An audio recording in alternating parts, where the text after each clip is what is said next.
Ladies and gentlemen, boys and girls, welcome to Watkins Glen for round 3 of the RaceFace GT3 Championship Season 17.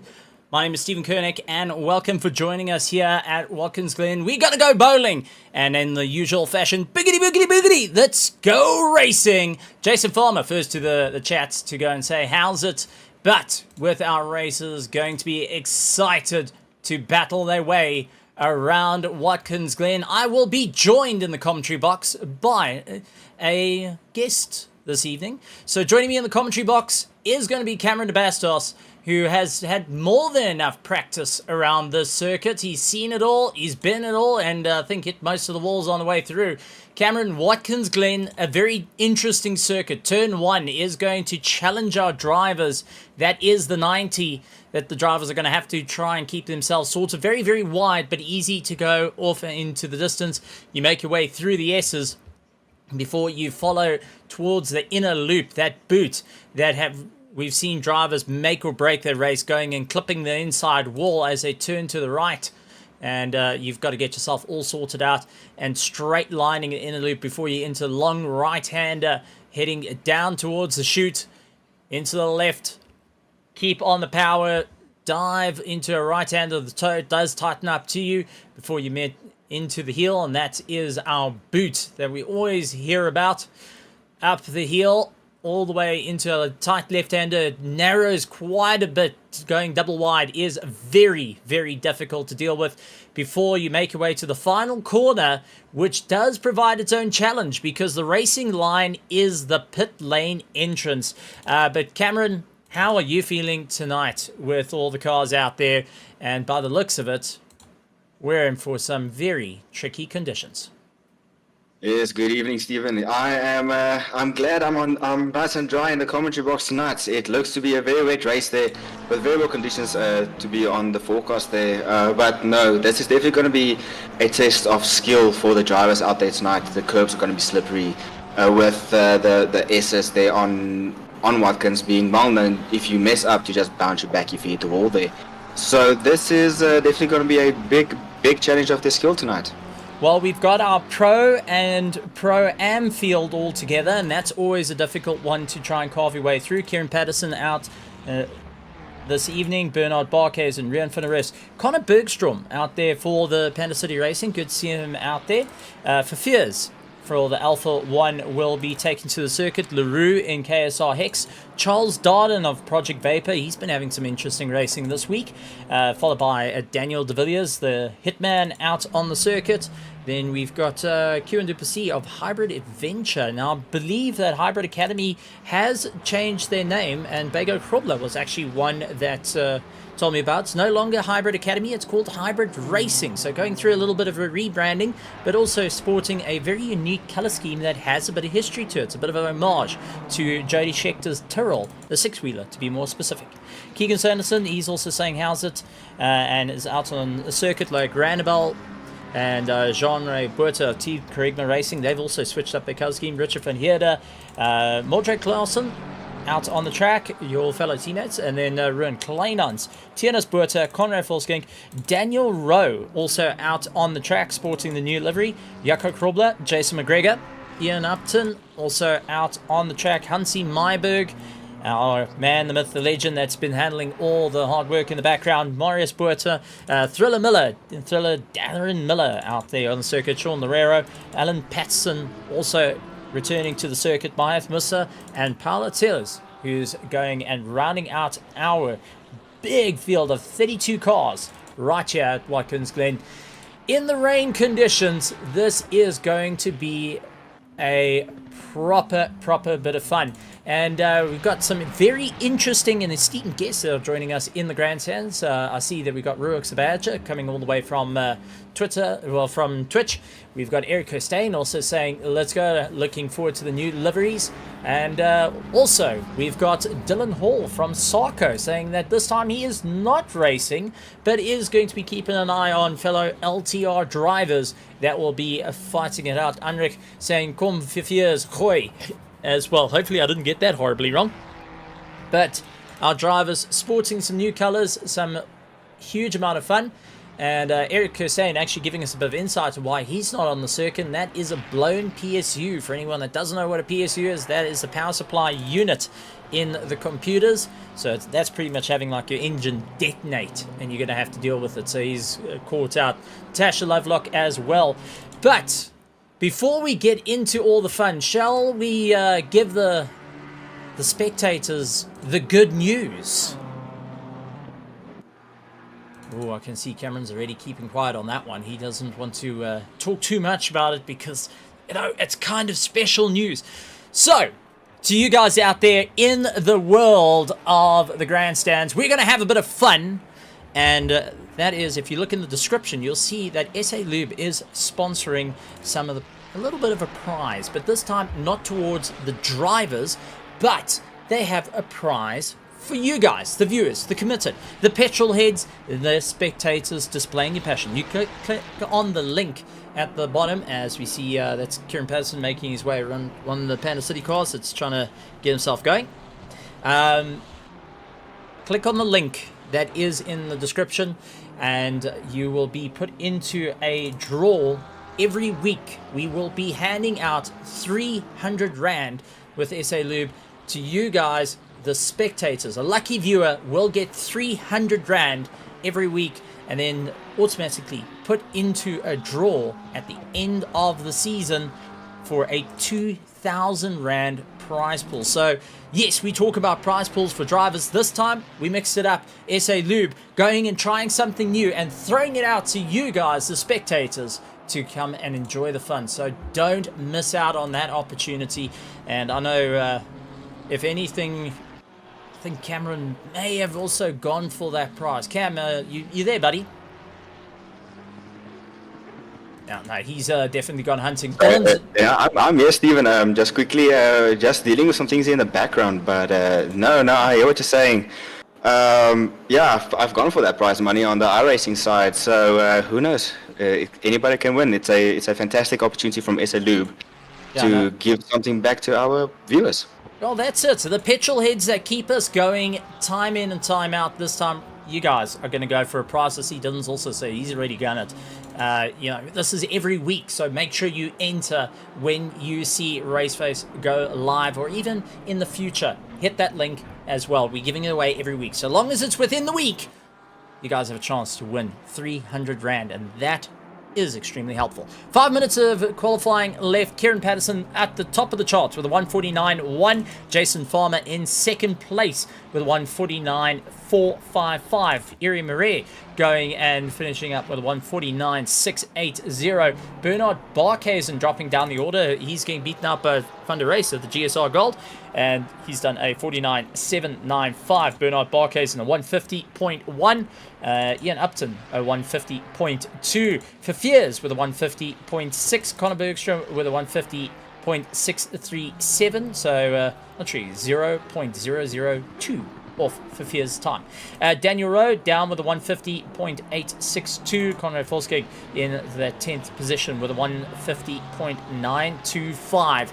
Trying to pick up the pace and really get into the fight. Connor's trying to pick up his pace as he carves his way through the field. Paolo also finding the conditions very tricky in the Porsche and having to keep it all together. Mahath Musa going and carving his way through. Mahath Musa holding titles over at all different leagues across South Africa. One of them being Sarko, that's actually being watched here by Dylan Hall.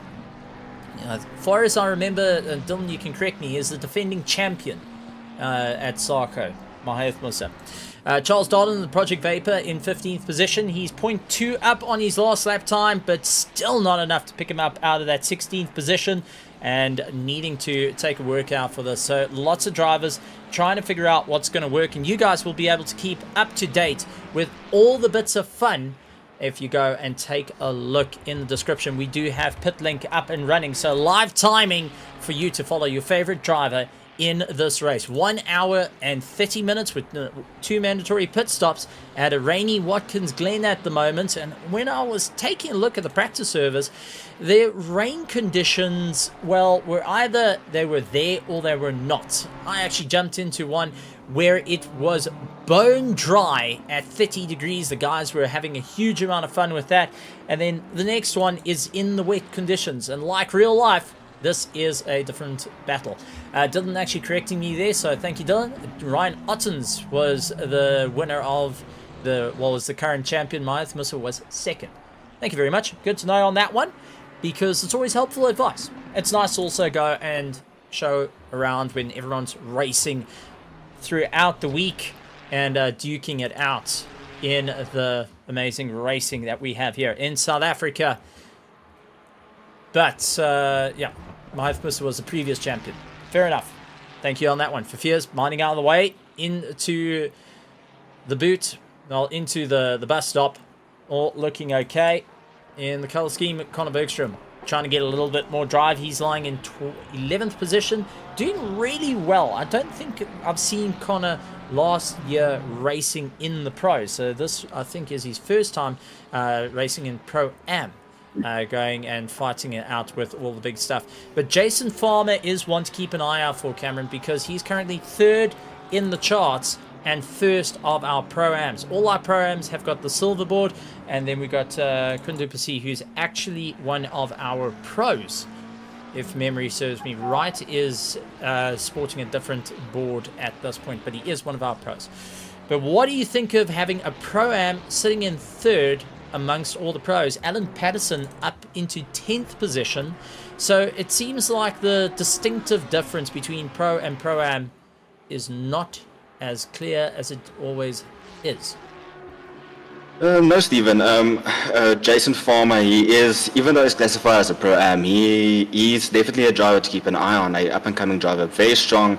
Raced against him previously during the off-season at Watkins Glen, and I can promise and proudly say that he has beat me fair and square. A very great driver, very aggressive driving style, knows how to push it to your limits and force a mistake from you. So Jason is definitely an eye to keep, a driver to keep an eye on tonight, as he's definitely shown that he can mix it with the big boys. Well, so far, quickest lap time set by Kieran Patterson, that 1:49.16 in the wet conditions here at the Watkins Glen. Not an easy thing to do. Our marshals out there going and waving the flags in the rain. So a big thank you to all the marshals in virtual form and in real life. But we've also got the track map up to just give us a bit of an indication, you guys, the spectators, to see what's going on. And this is just a bit of a trial to see whether we can see any yellow flags that may kick up during the race.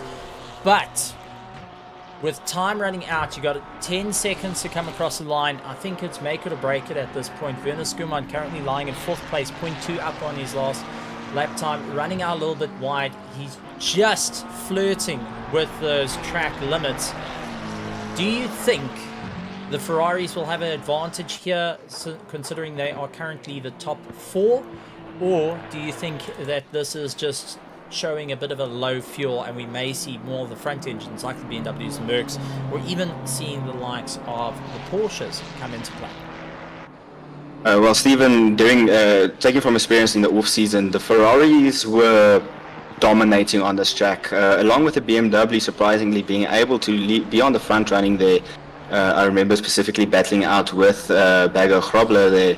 So I think the two cars that might be a bit more of a favor is the Ferrari and the BMW, but we can't exclude the McLaren just yet. The McLaren, phenomenal with its straight line speed, with the long sweeping corners going up into the bus stop, is just, it gains so much speed that drivers who aren't aware of the McLarens behind them might just need to be careful, as you might not see them in your mirror, and the next moment they'll be right next to you.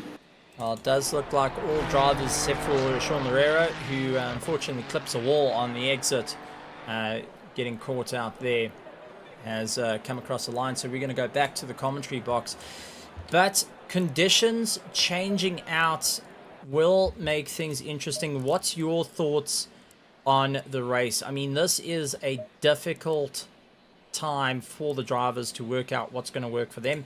How are they going to move forward in it? What do you think is going to be the plan for the mandatory 2 pit stops that the drivers are going to need to do? Stephen, there's multiple strategies that can be followed for this race. You can either do a gamble if there's a dry start. You can start on dry and gamble all your tires as soon as it goes to wet to maybe change tires. However, the tires are so difficult, as I've seen during practice with other drivers, that you can run the dry tires right until the edge where they are almost frozen and then switch onto your wet tires. But then you also have to be careful if it goes from wet to dry. You can run your wet tires through a dry stint, as I've done myself before, but you will, if it goes immediately then back to wet racing, then you will be extremely slow, as you would have used most of the life of that tire in dry conditions. So strategies will be up and down the field. It will be interesting to see who actually is able to play it to their benefit in terms of if it's going to stop raining or when it will rain. But it's definitely going to be it looks a bit dry out there as Tim goes through the grid. Kieran Patterson in first, Werner Skuman, Eri Marais in third place, fourth, Jason Farmer, Bernard Barkhuis and Bego Krobler, Quinn Duplessis along with Rian van der Reist, Ian Upton, Daniel de Villiers, Richard van Heerde, Daniel Rowe, Alan Patterson, Jean Leroux, Sean Verveers, Connor Bergstrom, Loic Randbell, Sean Lerero, Mahath Musa, Conrad Falsking, Paolo Tears, Charles Darden down in that 23rd position. Going further down, Hansi Myberg, Darren Miller, Jean-Ray Buerta, Jason McGregor, Keegan Sanderson, along with Marius Buertma, Ruan Heineke, Tianus Buerta, Mildred Klaassen, Jaco Krobler, Ruan Kleinans, and Brandon Kruger rounding out our grid in 34th position. But I'm seeing only a light, never mind, there it's a little bit more, just those closer shots. Looked like there wasn't going to be rain at this point, but this kind of changes the ball game of things. And quite a few drivers, unfortunately, missing out this race, will be chomping at the bit, seeing who can crawl their way to victory. Kieran Patterson looking to try and take the crown for season 17, but Werner Skuman lying right next to him. Now, Werner Skuman, we haven't seen take the top row before, so he's going to be doing a great time there. Jason Farmer down in fourth place with next to Eri Marais. The two LTR cars, I'm sure, are going to be on radio comms with one another just to keep it clean through turn one, because you don't want to go bowling here at Watkins Glen. But Cameron, like they say in America, like it goes in all the movies, ladies and gentlemen, boys and girls, we're going to listen to Jim. We got Tim on the cameraman. Tim the cameraman there, and we boogity boogity boogity, let's go racing here at Watkins Glen. And Kieran Patterson immediately closing the door on Werner Skuman. Marais takes a dive on the inside. Skuman has to brake a little earlier. It's down into third place. Oh no, they come to blows with one another, and Marais into the wall. Fortunate enough, no major takeouts there except for one car. Alan Patterson might have also had a slight rub. He's trying to get a little bit of pace to him with Loic Randbell lining up to him. But that's changed the ball game, because now Werner Skuman down into fourth place, had that earlier contact, has got Bego Krobler, who is hunting him down at a rate of knots at this point to try and gain some drive. The Hybrid Racing one car going and fighting it out. He has got his Hybrid Racing Adventure teammate right behind him. And then you have got Rian van der Reist. So off the start, under braking, cold tires, cold brakes, and turn one is detrimental to one's health. Daniel de Villiers up on the inside, takes a late lunge to try and get the pass on Rian van der Reist. Does so beautifully, sitting in between them. Now gets into the toe, pulling himself along, trying to make up some ground. Rian now trying to battle it out behind de Villiers, who is going after Quinn Duplessis of the Hybrid Racing team. Also not having a phenomenal start on his part, but keeping his nose out of trouble, and that's the main thing you need to do. Jason Farmer immediately feeling the pressure from Bernard Barkhuizen, who is fighting it out. Bernard Barkhuizen's going to put pressure on the Pro-Am driver, wanting to catch up to Kieran Patterson, considering he is fighting Kieran Patterson tooth and nail at this point for the championship, and it's going to be an outright fight all the way through for them. But Jason Farmer holding his own in these conditions, and we'll have to see how it goes. Sean Larera, though, down in 13th position, actually setting the fastest lap time of the race in his fight for dominance, but the fight for second and third starting to break away from the rest of the field, and now looks like everyone's going to go for a fight. Eric Kerspain saying, looks like the drivers are all taking dry tires and going to be sliding at the start. So there is the guess in the pits of drivers taking more of a dry setup versus a wet setup for this race, and that does change the ball game of what your tires are going to do and how you're going to bring it to temperature. But Cameron, what is the parameters that you're looking at? And though tire pressures becomes a real thing you look at in these conditions, what is the tire pressures that you want to ideally get your cars to at this point? Well, Stephen, I know for the dry tires you always aim to be around to 26 to 27 psi, with optimally being around 26.8. However, for the wet tires, I'm still a bit confused regarding that. Many people speculate you want to run it just below 30 psi or just above 30 psi. For me, I sometimes aim to run about 30.6 psi, but every driver is dependent on what they need from the tire at certain points of the race or on the racetrack. So I think most drivers will aim to be around 30 psi. That will be the target pressures. I do always stand under correction, as I haven't spent much time running in the wets recently. But it's I think the drivers running for who are gunning for a dry start or a dry beginning or just a dry race have been caught out by this rain and is going to find it maybe difficult. It's definitely going to be something to master doing this. Well, Daniel Rowe trying to go up on the inside of his fellow teammate, but not able to put too much of a fight. Does lose out the drive through turn one. That is going to open the door up for Rian van der Race, and Conor Bergstrom is not too far behind in that fight. Will look to try and capitalize on the loss of drive from Duplessis.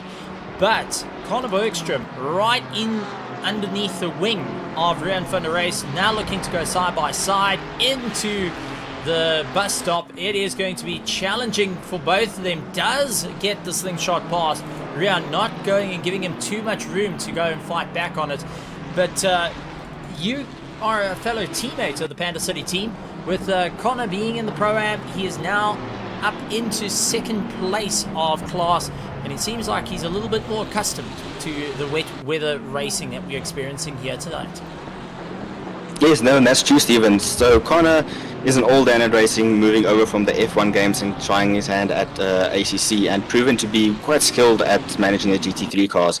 It's always something that I like to enjoy, seeing him and Loic Randabel fight it out on the track, as they are both quite well known with each other. But Conor Bergstrom is definitely someone who can take the fight to the pros. Just missing out also on the pro side there in the grading side, but he can definitely keep it stick around again with the big boys there. So he's definitely a talented driver. Well, as we see, Rian van der Race, he's actually lost out a little bit of drive. That's allowed Sean Larera to get past, sliding around Loic Randabel, who goes and tries to undercut him.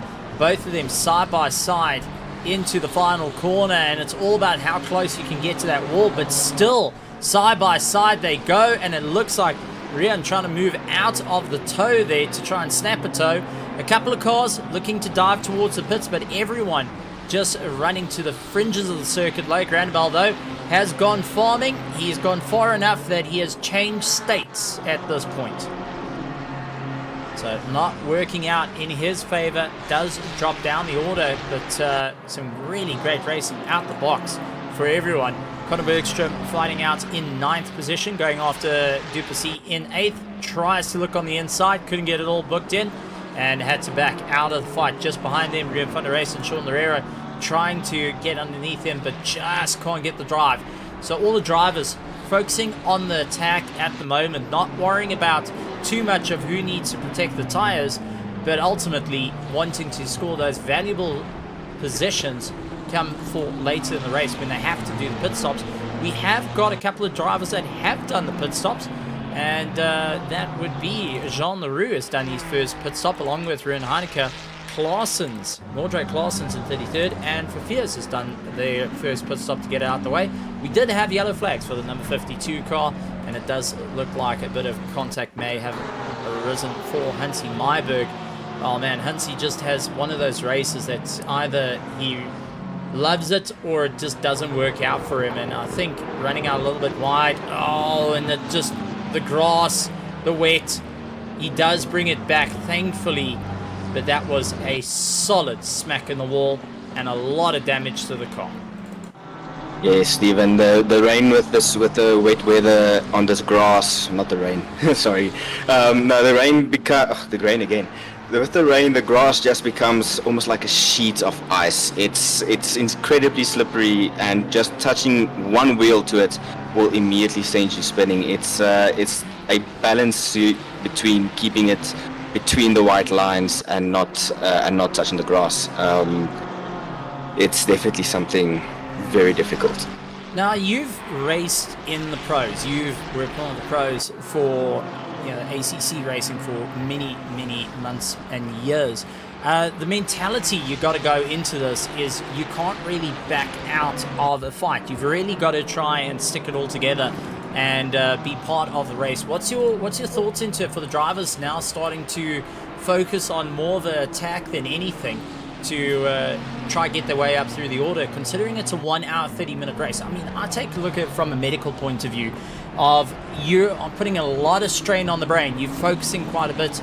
You're trying to monitor your braking, as we see Mahaif Musa taking advantage of Conrad Volskink, who actually just psyched himself out, missing the braking board by just a meter or two. But there's a lot that goes into these type of conditions, and the rain plus headlights can cause you to lose focus of what's going on in the race and forcing the drivers to think on their feet. But as a pro driver yourself, as we see Jakob Krobler, he went and lost it, and now trying to do a 600-point turn with that McLaren, trying also not to beach it. Very difficult to try and just get swing around. I think he may have stalled it.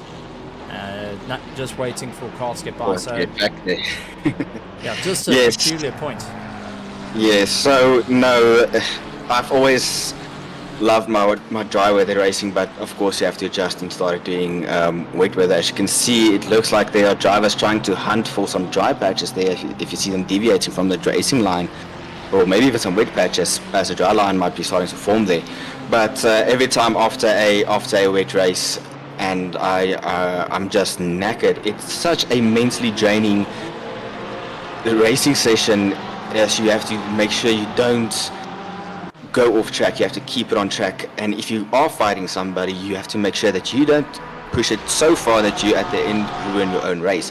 Back off a bit off the throttle earlier, just brake a bit earlier, instead of diving for corners. Make sure that you're rather safe than risking it, as we see Jason McGregor putting up alongside there on Darren Miller there. But that's the point, he just backed out a bit instead of sticking around. When normally in a dry race I would just stick around the outside, and I've done it multiple times, but racing in wet weather is physically and mentally draining.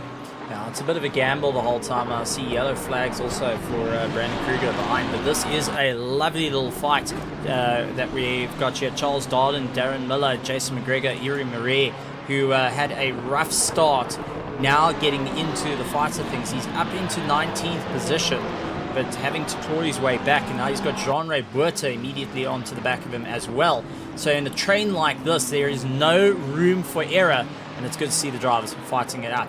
Back up to the front of the field, though, Jason Farmer putting the pressure on Bernard Barkhuizen, and not often we get to see the Pro-Ams taking the fight to our pro drivers.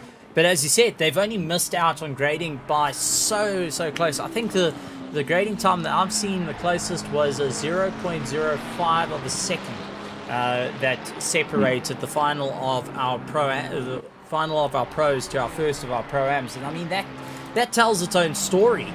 All these drivers just doing everything they can. Contact in the background. That looks like it may have been right behind Charles Darden. So we're going to go back 30 seconds. I think that was Darren Miller who got caught up in the trouble and got sent into the pits. He did land up having contact with Jason McGregor. Buerta. As we see another Porsche going off there. Now that was Buerta getting it all shapes of wrong. All of them going very wide. Miller looks to the inside line, gets it out of shape, a slight tap, and that's all she wrote for him. straight into the pits, and thankfully wasn't speeding into the pits, but that does hurt his drive ultimately for it, and well, it also does put a little bit of a dampener on McGregor's point of view. De Villiers, the hitman, now dealing with Ian Upton. He's got his fellow teammate Alan Patterson onto the back of him as well. So there is trains breaking off all over the circuit, and drivers are having to work their way through. But I mean, it's very, very lucky that Miller was able to slow the car down enough before the pit lane entrance, so he avoided any potential speeding in pit lane. And I mean, that would be uncontrolled. You're going in sideways. Yes, absolutely. I would absolutely, Stephen. That would be gut-wrenching, as it's unfortunately just contact hitting you into the pits. But luckily, he was able to just hold the brakes, slow the car down enough, and he stopped quite clear of the line before for the pit entry. So he was lucky for that. But as you said, yes, as we see Ian Upton spin there. Yeah. Oh, that's just. That's Upton into Musa. So the two Project Vapors coming to blows with one another, and that would drop him down. I mean, that's a gamble that you run with racing so close. So something can go wrong. I mean, let's go on board with him. Under braking, gets on the power. The Ferrari looking a little bit unsettled. You can see he's trying to be as ginger as possible, but the aero wash comes into play. On the brakes early, turns it in. Oh no, looks like he may have had slight contact in the rear, and that turned him around. And if that was the case, it may have been previous contact with Mahath Musa that got him twisted round. Yes, so that might be just a, as we see Le Granabel, getting loose there in the middle of the bus stop there, and compromising his exit going onto the outer loop there. So, but as you said, Stephen, yes, it looks like he might have just got a bit touched there by on the rear from his teammate there. Might be, as we see Daniel sliding that Porsche around that corner there. But yeah, as you said, just might have had a bit of an assistance to spin around there. Might have not expected his teammate to be so slow out of the corner. But that also just shows that the drivers are pushing extremely hard, as it looks like they are hunting for wet patches there. So dry line might be forming, but as you see Bernard Barkhuizen on the exit there, and again just sliding that McLaren, going very close to that wall there, with Jason Farmer putting pressure on him. This is a side we don't normally see from Bernard Barkhuizen, being pressured from a driver so close. Normally it's either him or putting the pressure on Kieran Patterson. But no, this is just emphasizing the point that the McLarens and the Ferraris are rockets on Watkins Glen, with the two BMWs holding 5th and 6th there. But the drivers are absolutely pushing to the limits out there. No, definitely. And honestly, I'm thinking about in the commentary box here, we've got a little bit of a situation as well, as it quite reminds me of having James Hunt in the old Formula 1 days, a driver that knows what everyone's talking about, and then well, you get the fun-loving like myself. It tends to get things horribly wrong and will get called out by the co-commentator. But Mahath Musa on the charge, trying to catch up to Alan Patterson, the BMW looking very, very feisty in a straight line, just not winning under braking, and not able to get it all together. I know when I drove the BMW here at Watkins Glen in the dry, it did have an errant understeer to it that would throw it around the corners, and you would just battle to get the nose twisted in. It seems like Mahath Musa is facing that very same problem. But I'm going to ask you as a driver, I mean, you've raced in the pros, you know what it's all about. You've raced in the rain and greasy conditions. So, when is the best time to get your first pit stop out of the way, considering Jean Leroux is the first one that has completed his first pit stop? There's multiple strategies that can be followed, Stephen. Unfortunately, I don't have the weather radar up in front of me. But so for the best would be try and stick out now as much as possible and hope that the rain changes. So normally, if it's a full wet race throughout the entire race, then the normal strategy would apply. Either pit halfway through and then just do a quick splash and dash at the end, or do what most of our other drivers do, pit at the beginning, pit halfway through, and then run until the end. However, there's also another strategy that can be followed, you can either just quickly duck into the pits to escape traffic and get some clean air running, and hopefully just pull back the gap that you had previously. And that's a strategy I believe that if it rains, most will follow. Quickly escape traffic and just build up. But I think some of our back runners might have already started pitting and then just switching, just doing the final pit in the middle of the race, which might cause issues if it starts going dry. However, Yes. there is like I said, there's multiple strategies. You can either do it's a 1 hour 30, so you can split not even pit halfway through and just do do the race in 3 parts. So it's definitely up to the drivers on how they want to play their strategy. Well, Werner Skuman going and putting a bit of pressure on Jason Farmer, who's leading out of our proams. Kieran Patterson leading out our pros has managed to put a 5.3 second gap over his competitors. Now, that's not an easy thing to do, as you know, to try and open up the distance to your fellow competitors that are on the skill level as the pros. You land up having to just push yourself way out of the box. Do you think that's starting to take effect on the tires, or do you think with the wet conditions it's at least helping go and keep the survivability of those tires that he's got currently on the Ferrari for Kieran Patterson? Well, Stephen, I think Kieran he's so smooth on the throttle. He can preserve tire life for ages. So I think having that little 5-second gap over Bernard also releases some of the pressure in terms of pushing so hard. He can just now focus on maybe even extending the current stint that is on, and then, as we see Daniel de Villiers getting a tap there from Musa, and Daniel calling it, saying, nope, I'm going into the pits. I am not experiencing that again in the final corner. But again, Kieran Patterson, with that 5-second gap, is just as you see Marius Botma looking to hit the wall. Yeah, that's a second-hand Porsche if I've ever seen one. Reminds me when the boulders came falling off the cliffside onto Herbie when Herbie went to Monte Carlo. For anyone knows that movie, well done. You're just as old as me. So I think it seems like he might have lost it coming out of heel there. Maybe just got onto the power a bit early, or either just with the next corner. Yeah, the next corner might have just gone to power or hit the inside curb, but no, that Porsche would have seen better days. Oh no, it looks like they may just slightly, we slightly just missed it, where there was looks to be some earlier contact. Let's see if Tim caught that. No, so might have landed up in a bit of a wall. But it did look like cars around him started looking a bit into a mix as well. So multiple yellow flags got kicked up. Unfortunately, we just couldn't go back far enough to see what exactly happened to the driver. But that is gut-wrenching to have so much damage to the car. And I mean, when you get into the pits here, you're going to expect about 3 minutes of damage to get the car all sorted out, which is detrimental in a race like this where you're working in split seconds between one another. I mean, I can talk for a person that's so fast, they put me in my own category. It's lower than silver, because we don't like to brag. And we don't use stopwatches. No. We even better. We're using calendars, buddy. At the moment, I'm on July 2023. Oh no, Stephen. I don't think you're that slow.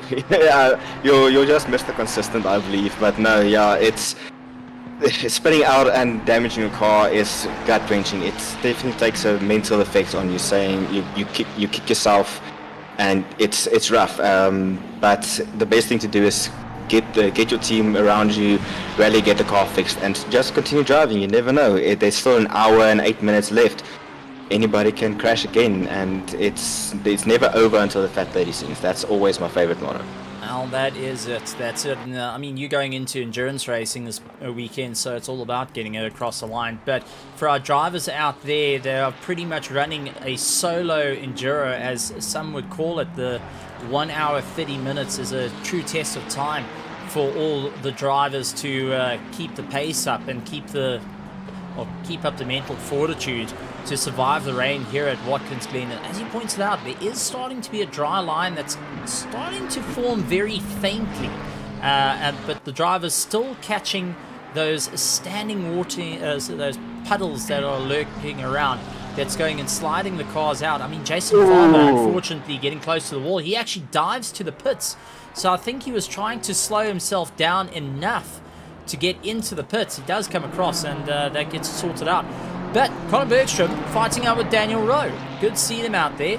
But Daniel Rowe and Bago sporting some new colors that we got to talk about, because it's honestly something I think it's quite an interesting. So the original team of Hybrid Academy is now rebranding to Hybrid Racing, which, gotta say, the refresh right there does look really, really good. And it's good to see the drivers going and refreshing a brand, but still sticking to the roots of, you know, having that championship consistency, but also now a new color scheme, which is a homage to Jody Scheckter in the Tyrrell, the six-wheeler Tyrrell to be exact, is their main color scheme. Bago actually going and telling me that the idea came in of trying something new, reinventing the normal dynamic, and that's why they've gone to this new name and also to the new color scheme. But in that being said, Hybrid Racing going and fighting it out with Panda City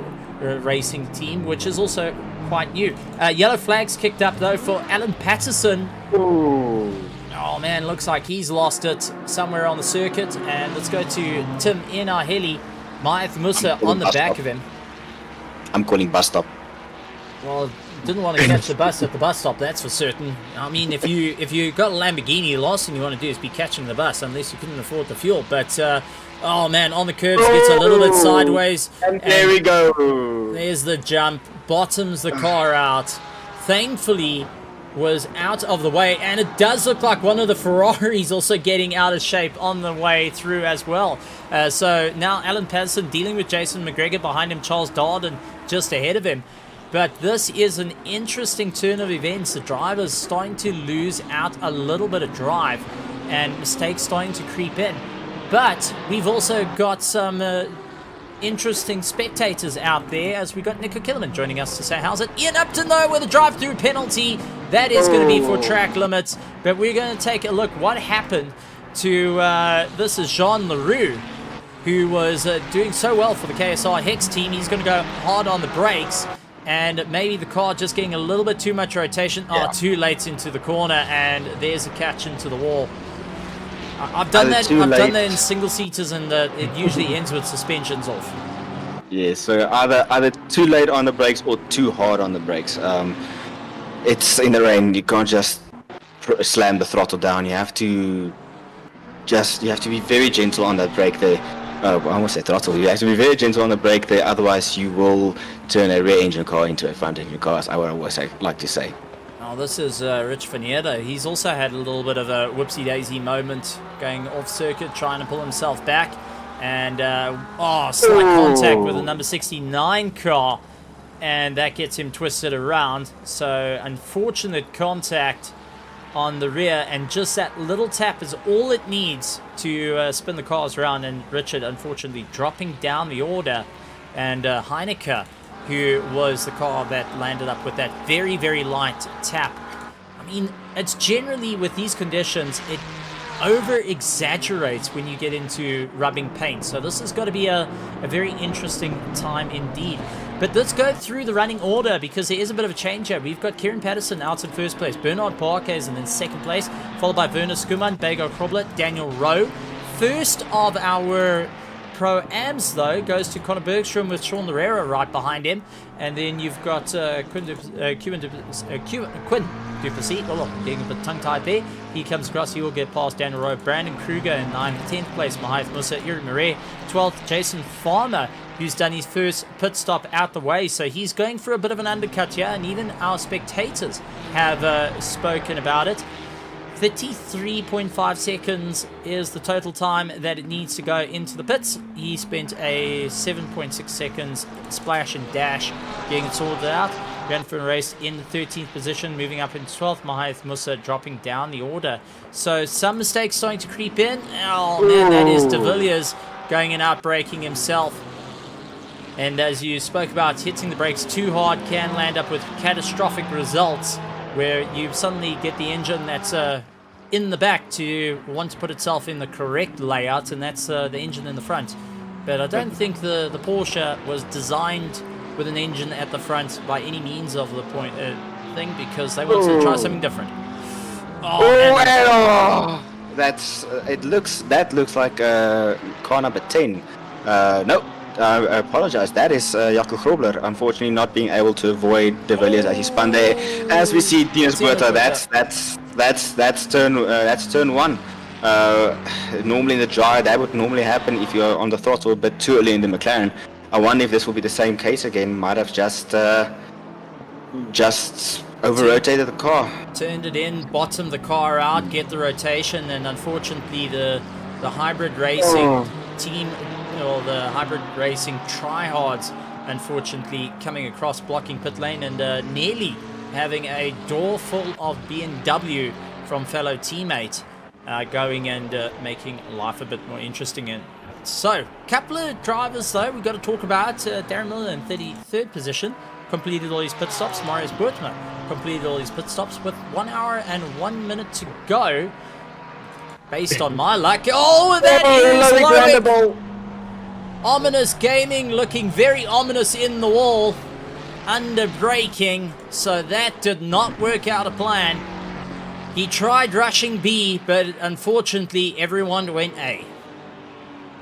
Oh my word, Stephen eating us with the Counter-Strike, with the Counter-Strike references there. Yes, I think it might have just got a bit too close in terms of slipstream. Slipstream there, hit the grass, ran wide, and that was all she wrote, unfortunately, for that car. That's just sad to see, but this shows now where the mentality of, as we see, Charles Darden also might have had a spin day in the first corner. You can see the tiredness settling into the drivers there. The focus now starting to take its effect. The mistakes are going to become more prominent now. Now getting a little bit of a turnaround once again. We saw this earlier with Tienus Botha. He's not as hard into the wall, but precarious position, because this is a blind corner for turn 1, and it's very precarious to drive up and reverse yourself onto the circuit. But these drivers do have a little bit of an advantage that in real world cars we don't get to have too often. That is the relative.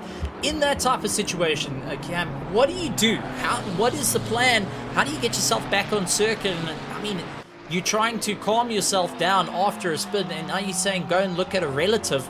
I mean, explain to us, how does that work? Because for my little brain, it's just far too complicated.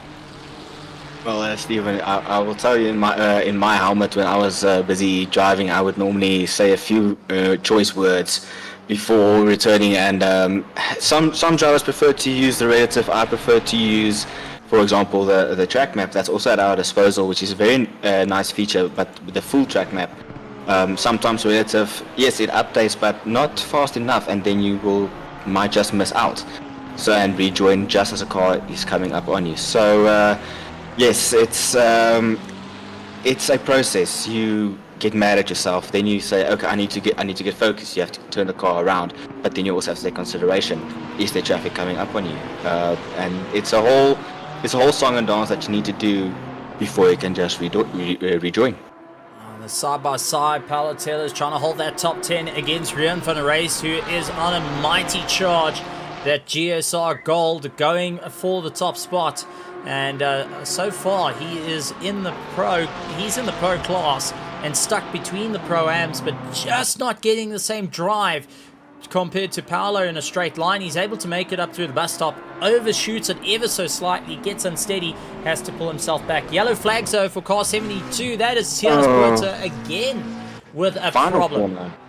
That looks like final corner. Might have just had an understeer moment there, as normally you would just lift or just a quick dab on the brakes. So it's getting rough out there. The McLaren is taking a beating there as he jumps on the grass there, and I think that's where it started.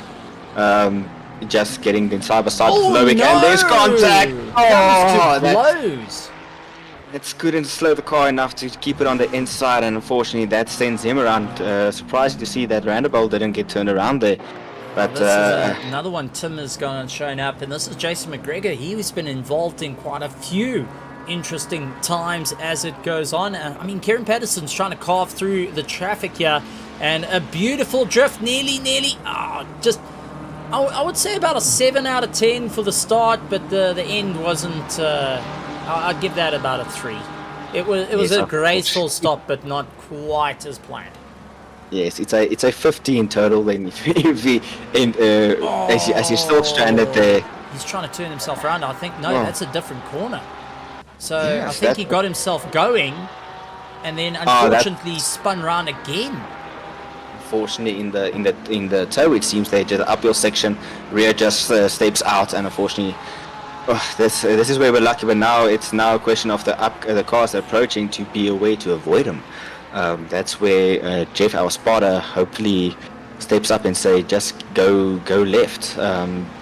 Yeah, it's getting tricky out there. I think the tires are starting to say, okay, we've had enough. We need to start changing. Oh, no, definitely a monstrous fight. Begero, Krobler, and Ruin Heineke looks like they had a coming together. So let's go and take a look what happened to Begero, Krobler. Tim catching all the carnage, the drama, the excitement that we're seeing right here at Watkins Glen. The times are still coming in thick and fast, but we are seeing things a little bit more slippery out on circuit. And this is Heineke. Oh, just a slight pressure on the rear for the hybrid racing BMW, and unfortunately that got him turned around. And that's unfortunately, I mean, things are starting to get a little bit hectic out there. Charles Darden as well. Luckily, that seems to be one on his own. If I look at my monitor here, he didn't have another driver involved. Seems might again just too hard on the brakes and might have spun him around. But we'll see here as the next corner is one where you normally press on the brakes. But it's turning into chaos out there, Stephen. Makes me glad that I'm in the commentary to just carry too much speed in, and unfortunately he's able to bring it back very nicely and has his teammate get past him, but didn't get it too over rotated around, so he's able to get it pulled back. But another flag coming up for the number 55 car, and that looks like it was Loic Randabel. It's a three car scenario. It looks like Daniel Villiers got away with the, if I looked at the monitors here, but too wide into, that's a difficult one, being squeezed right onto the edge there, unfortunately. That's got to be rough out there tonight. Now, definitely the drivers having to push the boundaries of what they can do, but the track conditions not working in the favor. They're not running full wet setups. They've got these more of the hybridized setups to handle the conditions. But take a look. We've been looking at all the drama on circuit. Let's take a look at the strategies here. Let's start trying to break things down, because we're now into the 54-minute mark. And we got Jason Farmer in 7th position. He's doing a phenomenal job. He's done one pit stop out the way. Closest contender to him would be Mahaif Musa and Daniel Rowe, who have done the same trick. Everyone else starting to open up the distance. Werner Skuman, he's trying to fight it out with Bernard Barkes, and they 10 seconds behind Kieran Patterson. But taking a look, Daniel Rowe has switched tires. He was stopped in the box for 34.6 seconds. So it's either a tire change and getting some repair work done, but also Bego Krobler may have been for damage. He was stopped in the box for 33 seconds. Kevin Duplessis is stopped for 34 seconds. Loic Randabel 34 seconds. 32 seconds for Kleinans. And the rest all look like they went in for some major repair work on their vehicles. But some strategies coming into play here. Do you think changing tires, starting to see the old wets wearing out, get them changed up and get back out on circuit? Or do you think maybe trying to just adjust the pressures to at least contend with the conditions, as it looks like this rain is here to stay and track temperature going down to 27 degrees? Yes, Stephen, it's now there's so many strategies that can be played into effect here. I know that the wet tire can last quite a while if you take good care of it. no sliding, and not damaging it, so it can last a while. We might even see some drivers go up until the 1 hour mark on these tires if they really want to push it, and then just change tires and then do a last minute splash and dash, as we see the two PWSR Porsches going side by side there through the penultimate corner. But it's I would say if it wasn't for Grobler's spin there, he would have, it's Grobler or no, it's Rowe. He would have been a closest contender just before Farmer there. But the strategies can be anything. They can go again. I think the strategy more at favor now would be stopping halfway, get fresh set of tires, running until the end. I think that would be one of the strategies that most drivers will be going for. Well, the battle for second place is between Bernard Barkhuis and Werner Schumann. These two have been nose to tail throughout the race and really trying to force each other into a mistake. Both unrelenting at this point, both drivers looking to prove a point. But for everyone just joining us, welcome to the RaceFace.Pro GT3 Championship Season 17. Glad to have you guys here, and if you're enjoying it, hit the subscribe button along with that bell notification icon and leave a like as well. But if you're also just joining us and you haven't heard the great news, SA Lube is behind RaceFace.Pro in a beautiful partnership and is breaking the mold, because we've got a prize pool for you guys, the spectators. Every week we will be handing out 300 Rand to a lucky viewer during the course of the season. So make sure you head to the description. There is a link with SA Lube, and just click on that, register, and be a part of it. Every week you can register for our 2 races that we have a week. That is for on the Tuesday and on the Thursday. Lucky viewer will get 300 Rand given to them by the end of the week, and it will put you into the grand draw prize of 2,000 Rand by the end of it. So in 8 weeks time you will actually be a winner of 2,000 Rand, and I mean that is nothing to sneeze about. No, definitely not, Stephen. SA Lube coming on board and helping give such a amazing race here as we have tonight, making sure that engines are running very smoothly. They have definitely kicked up notch, and having the viewers be included in this is just a nice way to get everybody involved. It's definitely one thing to try out a new way, but drivers starting to get those pit stops done and dusted. We're seeing more and more gaps between drivers starting to come together. De Villiers and Jean Leroux, they're going to go and fight it out as they make their way into the bus stop. Going to be late on the brakes, and it does look like we've got one of the Panda City cars right behind likes of Leroux trying to get past, and that is the number 21 car of Conor Bergstrom, who's up into 4th place. So he had to battle it out. Did lose out a bit of drive though, and allowed Sean Loureiro to come around the outside. The LTR machine now trying to get a little bit of a time to get past, and well, we always talk about the luxury time racing team going and taking their time on the passes, but Loureiro definitely got the sport edition and is taking the fight to Conor Bergstrom. That Panda is fighting for its life. Yes, no, for a fact, this is definitely a battle that I've been keeping a close eye on now on my side. It's amazing to see the Pro-Am drivers giving it their all and fighting there for the podium spots there if they can get closer there. But it's getting having shared the track with Sean Loureiro. He's definitely a fast driver. Been stuck behind him multiple times, and definitely somebody that keeps you looking in your mirrors. So Conor definitely has his hands full keeping that LTR Ferrari behind him, but it's definitely proving to be an exciting battle to watch. Well, I've got to say, you've been in 2 different grids, 2 very different grids. You've been in the GT3 grids where you got Pro and Pro-Am racing together, but you've also been in the Formula grids where you've got the same, the F4s. Having this mix of Pro and Pro-Am, what is your thoughts on it? Lots of people go, but the difference in skill comes into it. Oh no, this is Keegan Saunderson, and I think he went through the left-hander a little bit wide, jumped the curb, the car spun round and pointed him in the wrong direction. There's him moving out of the way of the AAA car. And fortunately getting a bit out of shape. The Ferrari over the curb. Oh, just gets turned around into the wall. Big impact happening. And unfortunately, that's all she wrote for that Ferrari needing to get checked out at the vet. Yes, I think what played into effect there is just the car part, the blue flag car getting past him, and it threw him a bit off of his game. But as you say, Stephen, yes, having the mixed grids, it's definitely something that challenges not just the back markers, but also your front runners being able to safely navigate through traffic.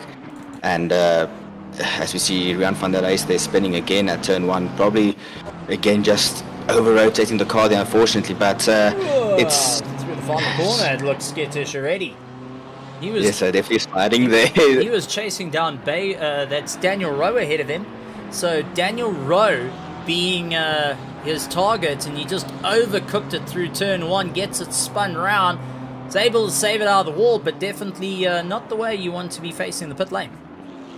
No, definitely not, Stephen, but it's definitely, as we see Paolo just stacking it there in, unfortunately they are just running wide there, but no, having these big grids definitely adds more to the racing, and just shows the different skill levels and up and coming talent, which is amazing, which is what we definitely want for sim racing. I mean, that's what we've seen in the world of sim racing, as we see another one of the McLarens stacked against the wall. That was Kleinon's, by the looks of it, that was stacked into the wall at turn 1. While we keep a look at Jason Farmer, who's fighting out with Brandon Kruger. You brought up about having the up-and-coming talent battling it out with the older boys, if you can put it that way. We saw that with the Africa Cup, the MSA Africa Cup. We see this every week with all the different racing right the way through all the different communities. But to even see it in the different formulas is just absolutely monumental. But a lot of these drivers aren't just racing once a night. They're racing 2-3 times a week in different series, different circuits, different cars even, and managing to still put in some phenomenal racing. I mean, even from yourself, you've gone from GT3 to F4s, you've gone from tin tops to the more refined. And I know every tin top guy is going to be telling me, no, buddy, that shouldn't be it. So lots of interesting processes coming into play, but the drivers expanding the focus compared to the usual. But then you do have those that are honing their skills in a particular set. I mean, take Kieran Patterson for one, out there in the Ferrari. He has been dominant this week across different series, doing a phenomenal job out there. He's got Werner Skuman chasing him down in second place in the Ferrari, and Bernard Barkhuizen in the McLaren, who took that very same car and was fighting it out with some of the fastest in Africa to be part of the challenge. I mean, this is what's so amazing, is the adaptability of drivers to handle different situations. And like Jason Farmer's one of this, actually putting himself into 5th place, completing his first pit stop, but Lourero's starting to close down the gap onto him as well. So that's one thing we need to keep an eye on. But drivers like yourself are able to adapt to different circuits, different conditions, except for Hansi Marburg, who decided he wants to visit Texas. But able to just go every week doing something a little bit different to hone their skills and improve the racing that they're doing. I mean, that is something that does earn a bit of respect for all the drivers out there. Yes, no, definitely. As you see, Van der Reis there with the drive-through for speeding in the pits there. But yes, the drivers have been able, that are continuously racing week in, week out. As we've seen multiple drivers take on the Formula 4 challenge that was laid down in front of them on Tuesday nights, and then jumping into GT3s. Having experienced both that, the difference between the braking between the two, I find it difficult to sometimes even just tell my brain, listen, you're not in a GT3 car, you're in an F4 and vice versa. So the drivers going out there and showing their skills, as we see Paulo Teles with LaRue there. Oh, LaRue got it out of shape, and Paulo, unfortunately, with nowhere to go, became collateral damage, and it looks like he's going to be getting that car in the box for a bit of repair work. Man, it's just, there's nothing you can do. Kind of when you see you hear the car ahead of you, just get that, if the TC is very high, you'll just hear that drone come in, that brrr, as the whole thing slows down, or you're just going to hear it rev through the roof. As the tail comes out, there's not much you can do to it, but Brandon Kruger moving up through the order. He's now gotten ahead of Loureiro. Barrett a little bit of sharing paint, adding a bit of red to his green, and vice versa the other way around. But honestly, phenomenal stuff. Hansi Myburg pulling into the pits, getting his pit stop done and dusted. 42 minutes to go in this race. Kieran Patterson still leading out the charge and still sitting with the fastest lap time of 150.7. Werner Skuman in second place. Bernard Barkhuizen in third. Fourth place is Connor Bergstrom. Jason Farmer in fifth. Brandon Kruger in sixth. Seventh place is Sean Loureiro, followed by Daniel Rowe, Mahath Musa, Iri Marais, Quinn Duplessis, Bago Krobler, Loic Randabel, Alan Patterson, Tiernas Buerta, Jean LaRue in 16th position. 17th goes to Conor Folsking, Ruan Heineke, Ian Upton, Paulo Teles, Mordred Klaassen, Richard van Heerde, Rian van der Race, Charles Darden actually getting past him, so Charles Darden will be moving up through a position. Jean-Ray Buerta, Darren Miller, Daniel the Hitman de Villiers, Hansi Myburg still in the box, and that allows Marius Butner to get past him. Ruan Kleinans, Jakob Krobler, and Keegan Saunderson coming and make his way around.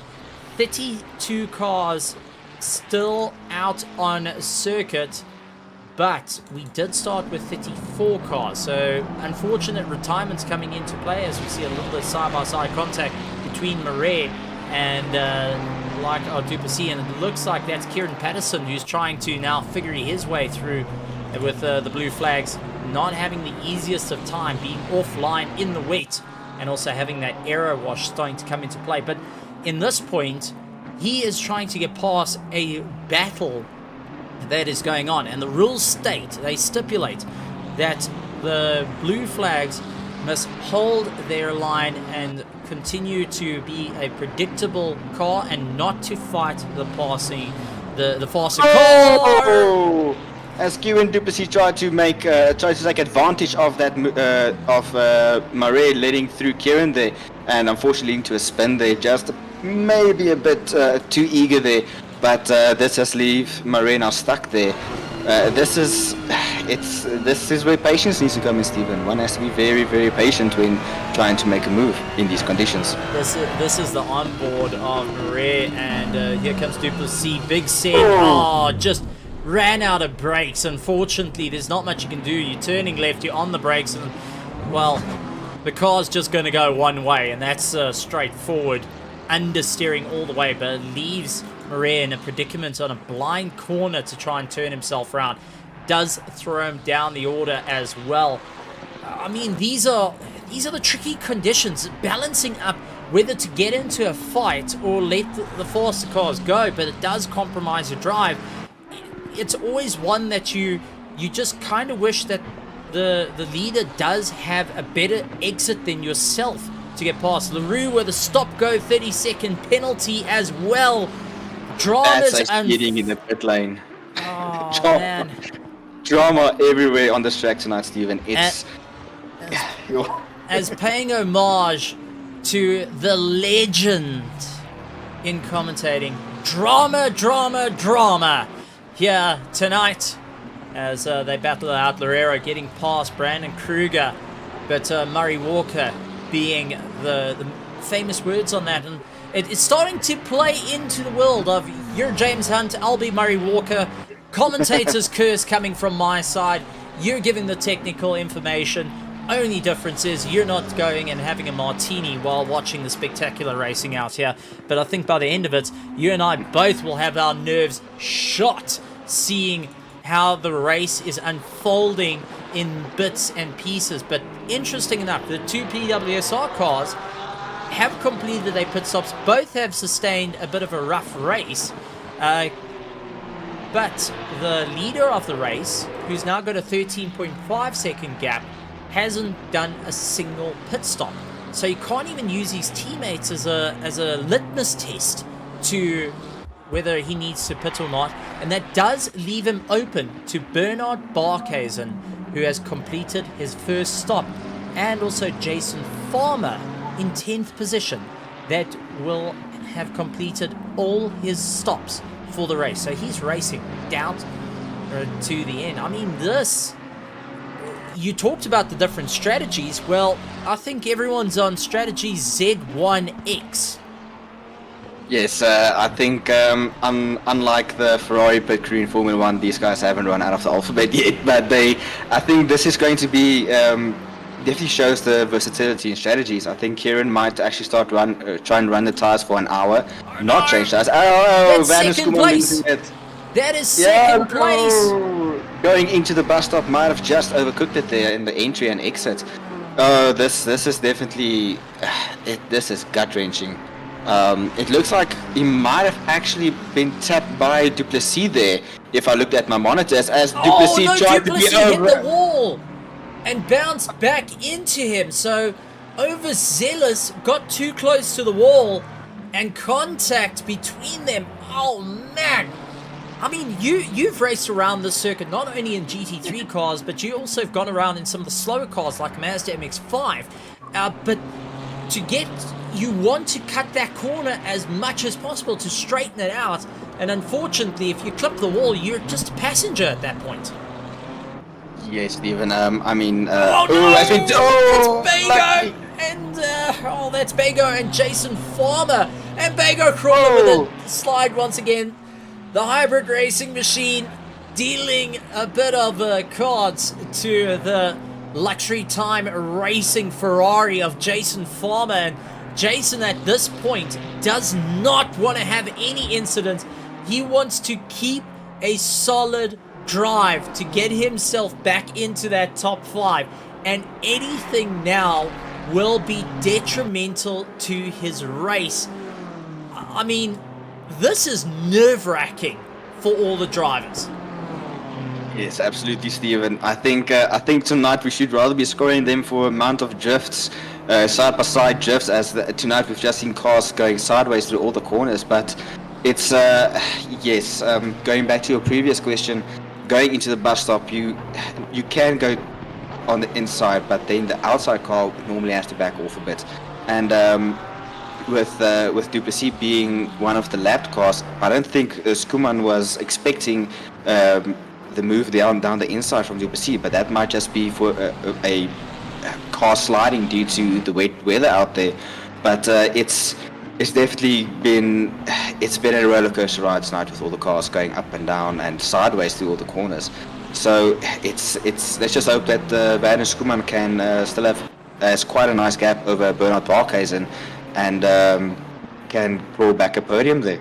Yeah, no, that's it. I mean, let's see if we can go back and take a look at it from the helicam to see exactly that space closed down as Tim gets a little bit of wings. Oh man, there was nowhere to go. Werner Skuman, unfortunately, just got taken completely out of that one, and there wasn't anything he could do. But it did look like Duplessis got himself in a bit of a situation where he braked a fraction too late. Carry too much speed. I believe also Stephen might have been fixating on getting the pit stop set up, as in ACC we have to manage everything from inside the car. But I think might have just looked down for a split second, missed his brake marker, or something happened. A mechanical failure, a mechanical glitch in the car, and just sent him, unfortunately, trying to avoid and collected Skuman along the process, which is very, very a sad sight to see. But as we see, both Van der Skuman, stop go 30, the weather just getting worse and worse. But as you see, both second and third going into the pits, with Van der Schoeman doing the first stop of his 2 required ones, and Bernard Barkhuizen doing his final stop. These guys are going to be exiting nose to tail there, I believe. But that means that Van der Schoeman still has 1 to go, and Bernard Barkhuizen is finished. That is going to change the game up completely. Daniel Rowe and Colin Bergstrom, they're going side by side with one another. And the veteran going and fighting it out on the circuit with more of a newcomer to the top of the class. He's lying second in the Pro-Ams, fighting out with the Pro. And he's going into the pits. Dives into the pits. I think a better choice on that one. Don't want to lose too much time. Rather get yourself sorted out and get back into the fight at hand. But this does beg the question of Kieran Patterson, who is still needing to do his 2 mandatory pit stops. 32 minutes to go in this race, and now you've got second and third place that were behind you now completing, getting their pit stops out of the way. Bernard Barkhuizen in 5th place now as he comes out. He's behind Daniel Rowe. Will be a viable threat going into this race. And I mean, just taking a look at the pit stops time, Werner Schoeman looks like he has put a new set of tyres on or got some damage sorted out to him. He was stopped in the box for 31 minutes. Sean Larrea stopped in the box for 32, not 31 minutes, 31 seconds. Sean Larrea 32 seconds, Daniel Rowe 34 seconds, Bernard Barkhuizen though 52.4 seconds. Now that leans into what you brought up earlier in the race about tyres being the effect in this. We're starting to see that creeping in for the drivers, and that will start changing the entire landscape of the race that we have at hand. Yes, no, that's absolutely correct, Stephen. I think from Van der Schoeman's side, I think he might have just done fuel, kept the same tires, and just fixed damage, which is a smart thing to do. It cuts down from a minute pit stop to only 30 seconds, or 32 seconds, or 31, as you said there. But I think Bernard Barkhuizen might have also gone and fixed some damage, or or maybe changed tires, and also just took some duct tape and strapped that to the nose of the car there. But this is definitely shaping up to be a very exciting finish, as Botma spun there in I never know that corner's name. That is in the hairpin. That's just after this long right-hander. It's a very sharp left-hand hairpin that you've got to try and get yourself all sorted out.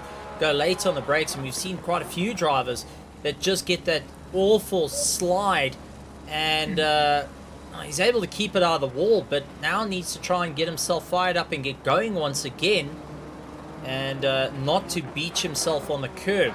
But ultimately, that is a bit of a tricky corner, because for any competitor going in, it's completely blind for the drivers going in, and you just hope that there isn't a car in the way. That's absolutely correct, Stephen. And any line into that corner can be seen as a racing line. I've seen drivers take it wide to get go slowly in and get a better exit. Some, as we see with Kieran cutting close and then just carrying in a great amount of speed on the exit there. So it's definitely another thing when you spin, your heart just starts racing, saying please just do not get hit, as that would damage your race and others. As we see a yellow car. That's Mahayat Musa, but very peculiar. Decided to go a little bit indecisive, and I always complain about the front grille of the BMW, but I think splitting it down the middle doesn't quite work as well. Well, maybe work for the bike, because then the grille's at least a bit smaller and right the same size. Oh, he missed the pit lane, tried going back for it, and that's never a good thing to do. Oh, that's slippery weather, and just too much speed leads to heartache. He second-guessed it by the looks of it. That was second-guessing whether to go into the pits or not. And that led to the contact. There's no contact. You drove straight into the wall.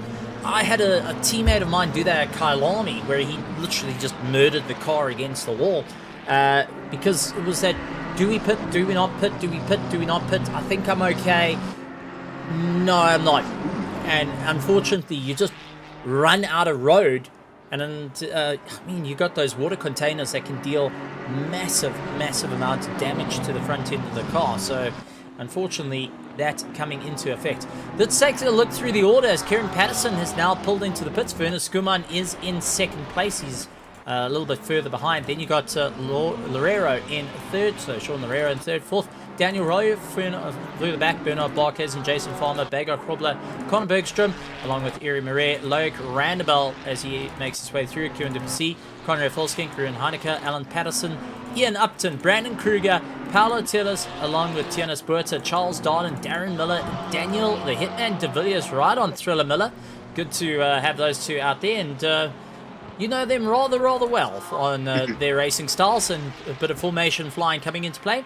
Jean-Ray Buerta in 22nd position, 23rd, Richard van Heerden, Hansi Meiberg back out on circuit, Marius Boertma in 25th, 26th is Mildred Klaassen. Mahath Musa still getting work done, so he will fall down the order as here comes Jaco Grobler to try and put a bit of a gap between it. Keegan Saunderson, Jean Leroux, and Ruan Kleinans rounding out our field. A couple of retirements, unfortunately, coming into this race. But Bernard Barquez now is 21 seconds behind third place.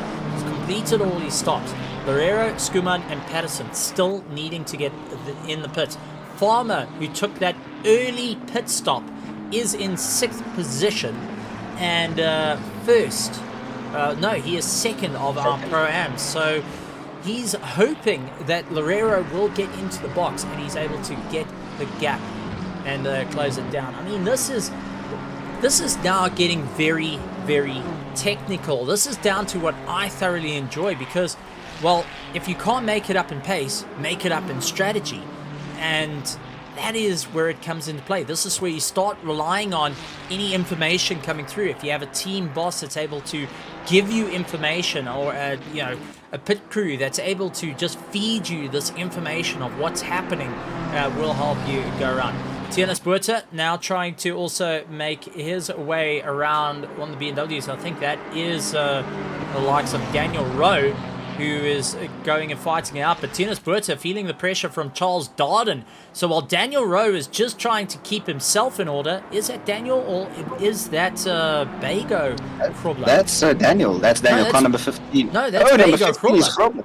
I keep on getting numbers mixed up tonight. But yeah, he's trying to just get past, and while Tianis is battling hard to keep Charles Darden behind him, as that's a fight for position there.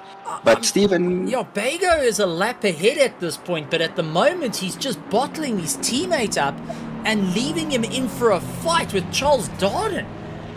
This is when team communication comes in of, hey, listen, buddy, can you do me a favor and just flip and lift? I need a bit of breathing room here. Yes, no, this is where communication, as we see. I would have. That's difficult there. You don't always also want to be in front of a car that's ahead and get a constant blue flag. But as we see, Buerta unfortunately lose out on that position there. But he's going to try and fight back hard there, as the next corners are quite long sweeping. As we see a yellow flag for, I believe, car 55 or no, 194. 194. And number 70. So this is Kieran Duplessis who's got a mistake, and you can see the damage still being sporting on that after hitting the wall. He went and lost it, came around, and all looking okay. Looks like he parked himself off just fine.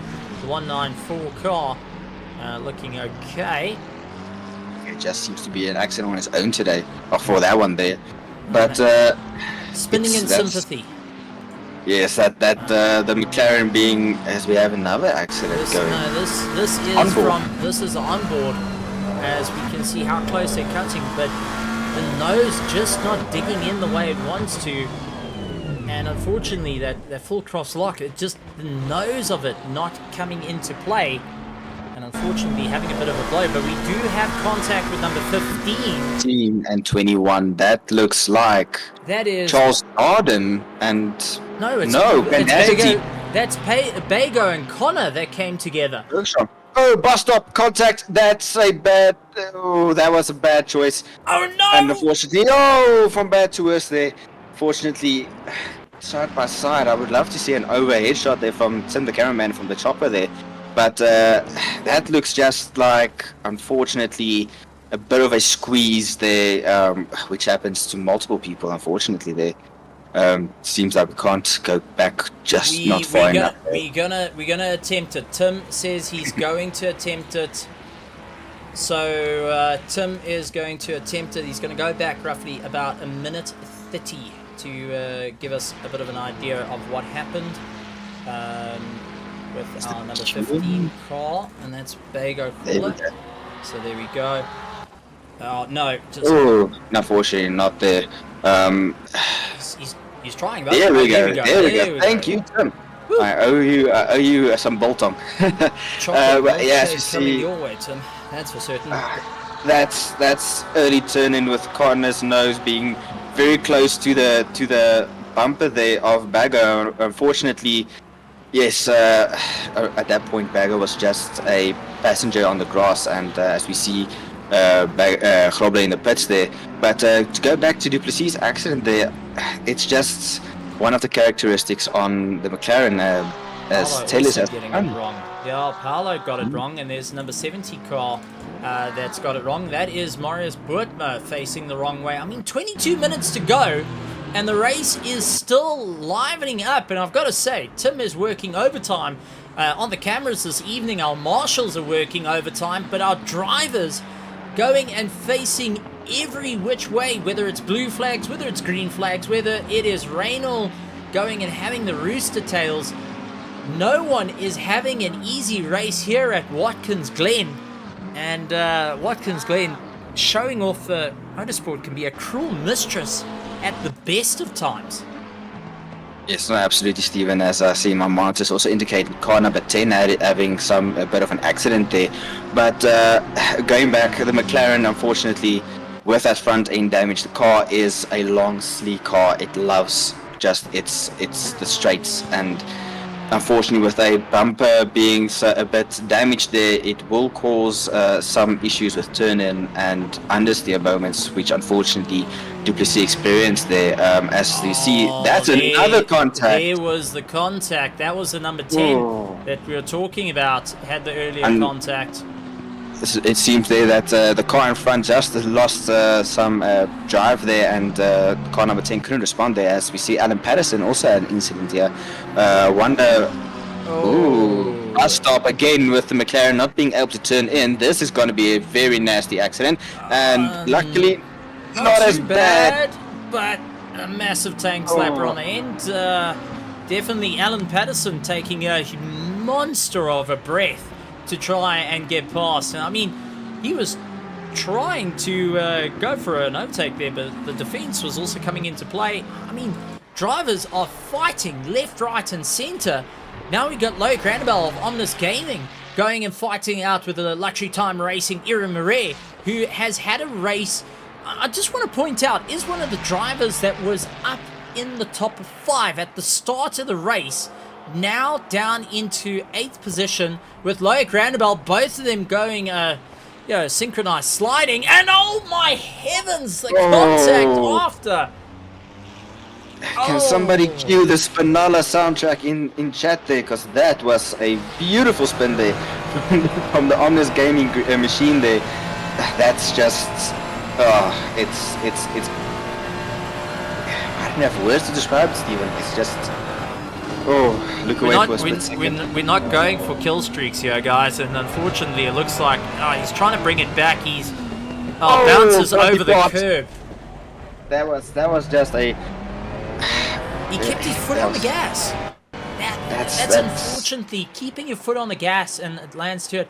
Our number 70 car still in the wars, getting thrown around, but there's damage to Marais's car and Loic Randabel's car. Both will not be happy, and on the next pit stop will need to get that repaired.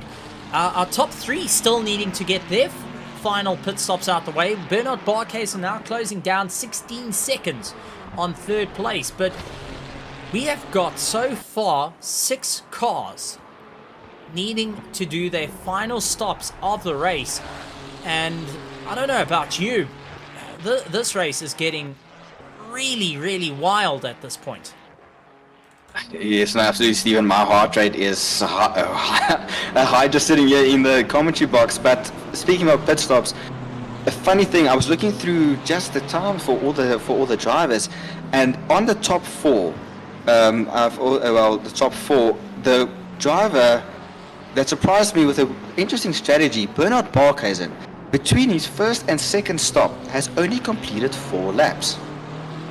So gone for a very, very quick, quick time between his pit stops. I mean, it's an interesting play. That kind of goes back to what we've seen in the dry. I mean, let's go back to last season with what you had, because you landed up in a situation where the guys did a pit stop one over one, and right on top of one another, and that took away a win for you, but was completely unexpected. Do you think a couple of drivers are starting to employ those very same tactics to just grabbing at straws at this point to gain some time? This is Daniel Rowe, but that BMW does not look very happy. Let's go back 30 seconds. This is when the BMW looked okay, and before the beaver teeth BMW unfortunately needed to go and visit the dentist. I was expecting a hit on the inside wall there, but as you see, again, that's a heavy side damage, just popping up the front, the bonnet there, but and then just causes that snap oversteer moment there. But not looking okay there, as well as slight steering angle just to try and put the car straight. And yes, I think tonight's a race that most of these drivers will want to forget. But to go back to your question, Stephen, yes, I think the race you're referring to was Barcelona, where Kieran was then back, my teammate there for PWSR Alpha. He was running first, I was running third, and we both got called into the pits by our team, with us not knowing that our pit boxes were right behind each other. And unfortunately, I missed my pit box by about 5 seconds. But yes, I think teammates are now employing strategies where they don't want to stack their cars and impede a good result for their drivers, which is maybe why some of them are doing their pit stops quickly, as we see. That was Musa right on the back of him that had to just take a deep breath and hope the McLaren stuck it all together. Bit of formation flying coming into play here between De Villiers and Miller as they are trying to make up some ground on the cars ahead, and I think that is Kleinans, who's just Ruben Kleinans. There he is in the McLaren just ahead of them. He will be getting the blue flag at this point, and having both PWSR cars just trying to carve their way through, trying to figure out what's going to work. And also we got the Jean-Ray Buerta, who is on the defense at the moment. So Kleinans is trying to get back into a fight with Buerta ahead of him. Plus the blue flags coming into play is going to make it challenging for the drivers to figure out how they can get past without getting sucked into this battle unnecessarily. But at the same time, if you're a blue flag driver, you don't really want to come off the gas and compromise your drive with 14 minutes to go, but the yellow flag's coming in play. Buerta going extremely wide there. Yeah, no, he's definitely getting a passport checked out, but Mondre Claessen's getting yellow flags kicked up on him, and I think he landed up with a few issues as well. So fatigue starting to kick in for all our drivers up and down through the field, and there's the, well, that's I'm not surprised. Rotation. In iRacing, the MP4-12C does exactly the same, where you stand on the throttle and it decides, it wants to go that way. And unfortunately, you haven't got a choice in the matter in that. I mean, this is some serious racing. Lots of interesting little developments coming in. 40 laps completed of Watkins Glen for the RaceFace GT3 Championship Season 7 Round 3. And we got so much going on, not only for the competitors, but we do have that link down in the description that allows our viewers that are watching live or in the future within this week. And so far we're on the 22nd on a Thursday. you guys stand a chance to win 300 Rand. A lucky viewer will get 300 Rand given to them every week for the next 8 weeks. And also the draw for the prize pool of 2,000 Rand as well coming into play. I mean, SA Lube going and trying out something new, getting the competitors involved, getting the fans involved. And I gotta say, I'm really loving this. But Jason Farmer, who had it going for him, now has a problem. That Ferrari's rear section could have seen better days. Probably too much slipstream. Couldn't get past. That's ruined for the race, and in the wall. That is a patch of still standing water, and that just threw Rian van der Race completely into Farmer. It seems that was one of the silent killers out there. I mean, Farmer at this point wanted and looks like once again the 131 car having more issues and not. Sorry, that's Richard van Heerden, not Rian van der Race. That's Richard van Heerden that had the unfortunate time, and it does look like both of them may have just overshot the next corner.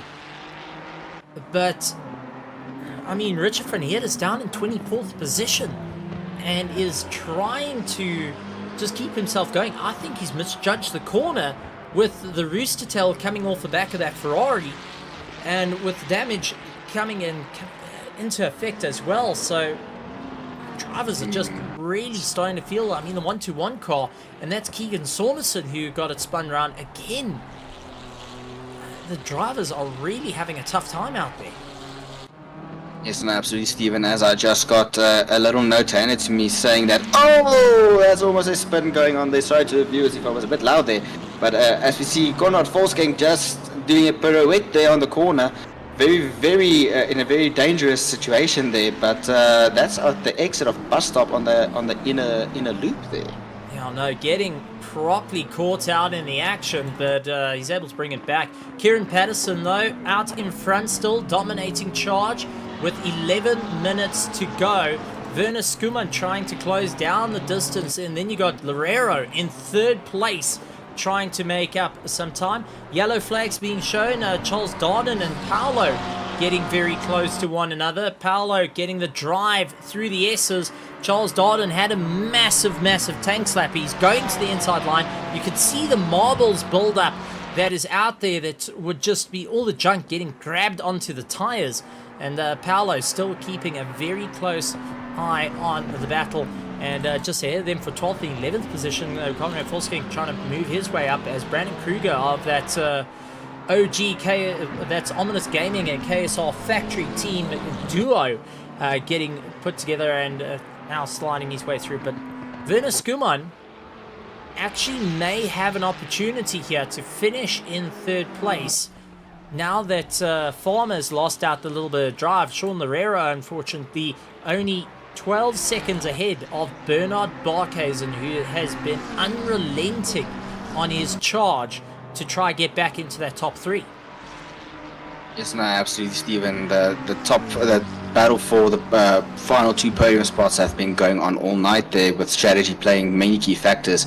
As I see, I've got a note handed here to me from the Bandacity team saying that Mondre Klaassen has unfortunately decided to call it quits for the night and retire the car. Just too much damage on that car for the team to repair before the end of the race there, which is sad to see, bringing our total running cars to 30 remaining cars running. It's never what you want to hear, and I mean, with the conditions, it's always. I'm under the impression every time, and Cameron, you know it all too well, because I've dragged you into this I don't know how many times, along with many drivers, just saying, look, you know, even if you're having the worst of nights, the best thing you can do is get to that checkered flag. Just get across that line.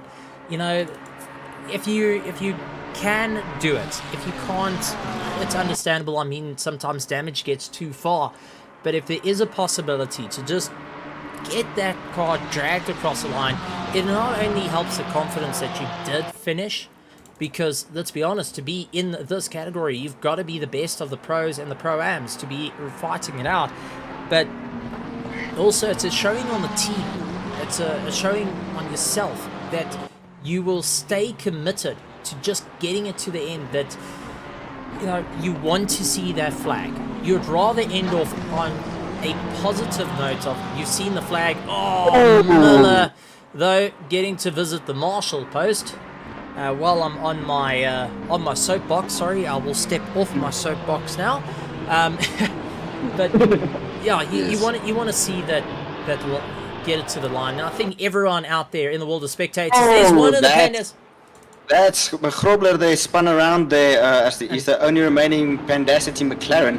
And that's Paolo. And Paolo had damage on his car. Did the two of them come to blows? Let's go. Tim has obviously had his Red Bull and has got his wings. Wait, we can't say that anymore. That's not how it is. Just a little bit of pressure on the back. Too much drifting, but the extra push there from the throttle from Paolo does add a bit of extra damage to both cars, unfortunately there. That's just unfortunate. Understeer and then just spins around, unfortunately there. So you see Ron Heineke have also... Yeah, he had a as well. So a couple of cars having a bit of a rough time out there and just not quite what they want to deal with. But I mean, to all our spectators out there in the grandstands in the pouring rain, right here at Watkins Glen for the RaceFace GT3 Championship Season 17. I see Lucas Sturman is also around. Good to see you, Luca. Glad to have you lurking around watching all the racing.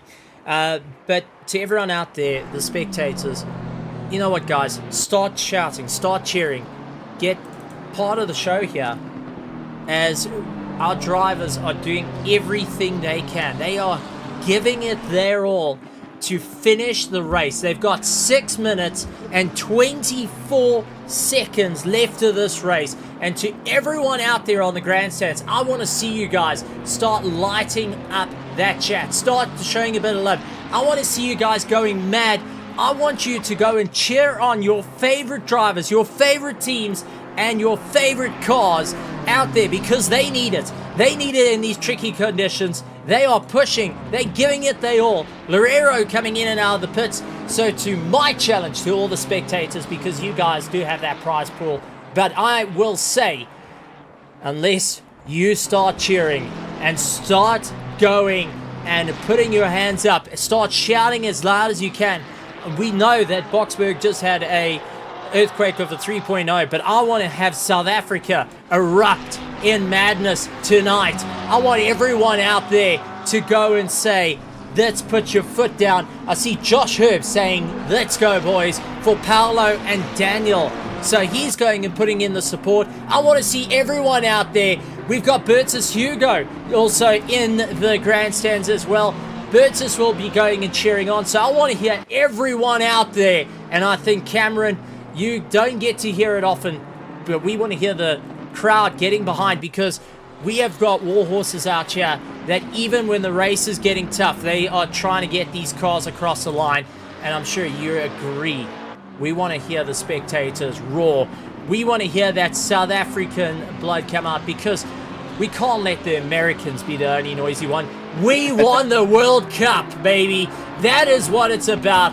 Hybrid Racing getting support with Eric Kirstein.